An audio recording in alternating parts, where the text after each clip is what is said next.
Olá a todos. Bom, agora eu vou estar começando uma aula, né, sobre gerenciamento de usuários e grupos e permissão de acesso, né?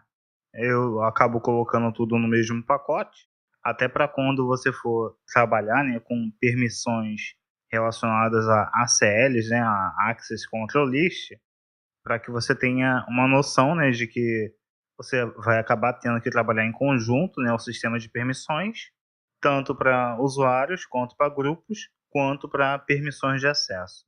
Bom, então como é que eu organizei essa aula para poder facilitar o nosso trabalho, né, de administração, né, de usuários e grupos? Primeiro eu vou estar falando, né, sobre alguns arquivos importantes, né, que vão para o perfil do usuário. Bom, então vamos lá. Ó, gerenciamento de usuários e grupos.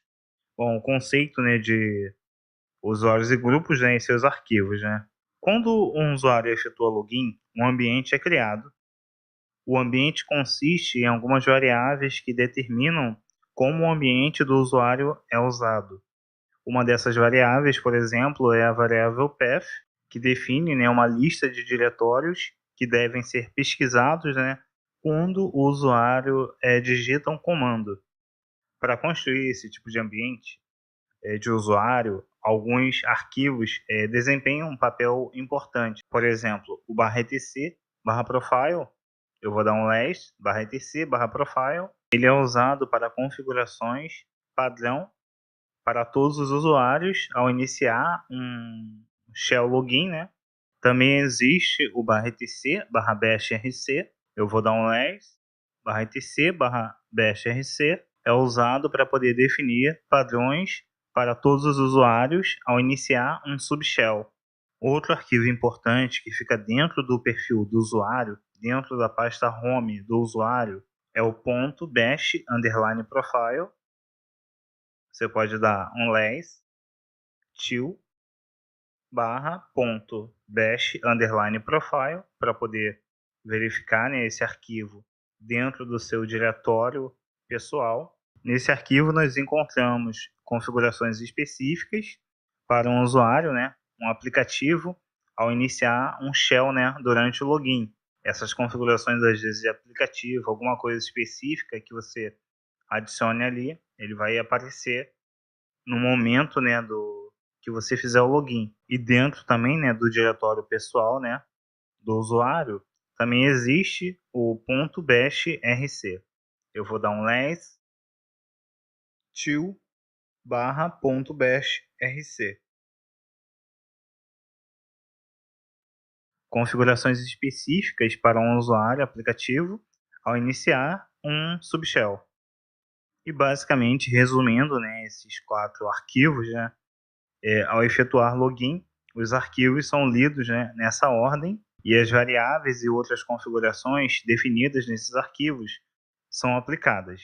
Se uma variável ou configuração ocorre em um ou mais arquivos, o último é quem vai prevalecer, o último é quem vai ganhar na configuração.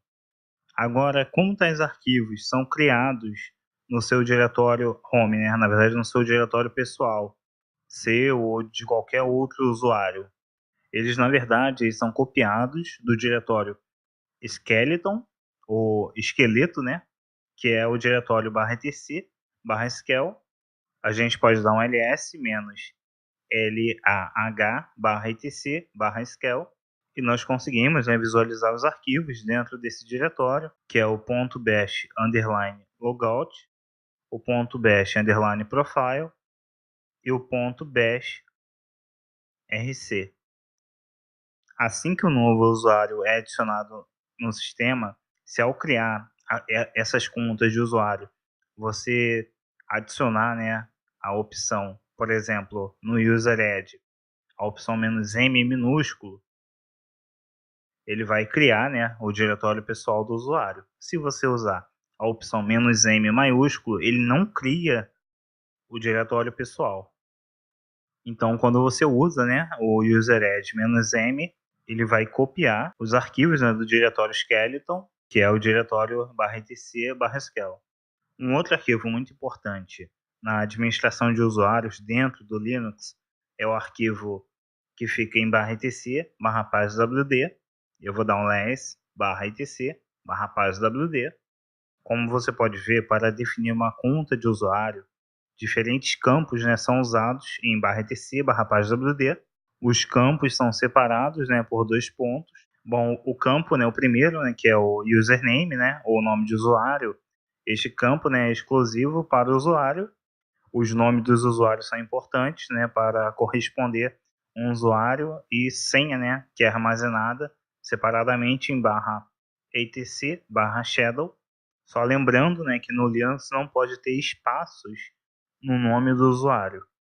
Você pode adicionar os espaços, né, no comentário, que na verdade seria o nome, né, completo que você pode adicionar, mas não pode haver espaços no nome do usuário. Você pode usar o traço, né, para poder deixar o nome junto, mas não pode conter espaço. A segunda opção, né, é o password, né, a senha. Antigamente, né, o segundo campo, né, em /etc/passwd era usado para poder armazenar a senha, né, do hash do usuário. Mas como esse arquivo, né, ele é legível por todos os usuários, isso representava, né, uma falha de segurança terrível. Então, por essa razão, né, as senhas hoje, os hashes, né, eles são armazenados em /etc/shadow. O próximo campo que nós temos aqui é o ID, que basicamente é o ID do usuário. Cada usuário tem seu próprio ID, que é exclusivo. Esse ID é um ID numérico. O ID 0 ele é reservado, né, para o usuário root. Os demais IDs, geralmente, né, eles vão até o 999 e são usados, né, para contas do sistema. Os IDs mais altos são ativados por padrão e são reservados, né, para pessoas que precisam se conectar, né, ao diretório, né, do servidor. O intervalo de UIDs usados para poder criar contas de usuários regulares, ele é definido dentro, né, de /etc/login.defs. O próximo campo é o GID. No Linux, né, cada usuário é membro de pelo menos um grupo, normalmente o próprio grupo, né, quando você cria normalmente. Normalmente esse grupo, né, ele é referido, né, pelo grupo primário, né, o próprio. E o grupo desempenha, né, um papel central de gerenciar as permissões, que mais à frente a gente vai estar discutindo essa questão. O próximo campo, né, é o campo de comentários, né? O campo comentário, como você pode imaginar, é usado para poder adicionar comentários de contas de usuário. Esse campo é opcional, mas pode ser usado, né, para poder descrever o nome, né, do completo do usuário e outras informações as quais você deseja, né, especificar. É bom para você poder ter um controle. Inicialmente, quando você tem poucos usuários, né, dentro da empresa, é fácil você estar gerenciando, mas quando você tem muitos usuários, você precisa de um sistema que gerencie melhor, né, que identifique melhor os nomes de usuários. Então essa opção acaba sendo muito importante. É claro que para poder gerenciar usuários e grupos, por exemplo, para uma empresa que tem mais de 500 funcionários ou até mais do que isso, você vai usar outros sistemas, né, de gerenciamento e autenticação de usuário. Isso aí eu pretendo, né, no futuro trazer essas aulas para cá, que basicamente seria trabalhar com protocolo LDAP, com Kerberos e outras informações mais. Provavelmente eu devo trazer no futuro. Vou verificar aqui para poder estar preparando para vocês dentro do nosso curso. O próximo campo, né, que nós vamos ver aqui é o campo diretório inicial, no qual o usuário é colocado após o login. Também é conhecido como diretório inicial, né? Basicamente, né, se a conta de usuário for usada por uma pessoa, é nesse diretório pessoal que vai ser armazenados os arquivos pessoais, né, da pessoa, as configurações dos arquivos de inicialização específicos para esse usuário. O próximo campo é o campo shell. Este é o campo do usuário, que é iniciado após o usuário ter se conectado com êxito, né, ao servidor. Para a maioria dos usuários, hoje, né, é utilizado o /bin/bash. Você também pode usar outras opções, né, como o /sbin/nologin. O comando, né, /sbin/nologin é o comando específico, né, para poder negar silenciosamente o acesso a usuários, para poder garantir que se por acaso um intruso entrar no servidor, ele não vai conseguir acessar o shell.